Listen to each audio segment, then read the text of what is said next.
Des vaccins qui pourraient permettre à certaines entreprises de tirer leur épingle du jeu dans ce contexte difficile, y compris des PME grâce à leur savoir-faire. C'est le cas de plusieurs sociétés spécialisées dans la réfrigération, indispensables au transport et au stockage des vaccins. Un véritable défi logistique. Sandrine Fedel avec Mathias Barrois et nos confrères de France 3 Nord-Pas-de-Calais. Un froid extrême, moins 80 degrés. La température exigée pour conserver certains vaccins contre le Covid. Voilà la glace carbonique. Cette glace carbonique sèche est fabriquée à base de CO2 puis transformée en bâtonnet par ces machines. Cette entreprise du Nord attend une commande de 120 tonnes supplémentaires pour les hôpitaux. On livrera de la glace carbonique aux hôpitaux pour qu'ils puissent expédier les vaccins vers les points de vaccination à partir de glace carbonique dans des box isothermes.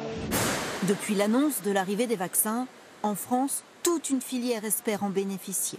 Comme cette autre PME des Hauts-de-France. Elle fabrique des emballages spéciaux pour les vaccins. Une quinzaine d'embauches est prévue pour fournir jusqu'à 20 000 caisses par mois.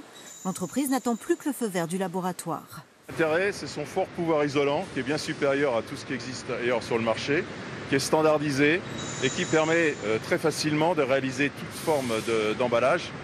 Dans Lyon, l'un des tout derniers constructeurs français de congélateurs est aussi prêt pour l'arrivée des vaccins.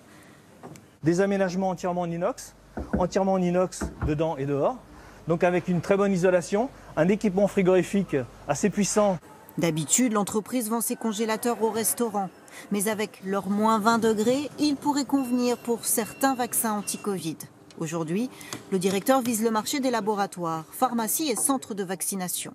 Nous avons toute cette expérience au sein de notre site, avec différents ateliers, différentes phases de fabrication, sur laquelle nous maîtrisons une expérience depuis plus d'un demi-siècle. Pour nous, ça peut ouvrir un marché parallèle sur des conservations.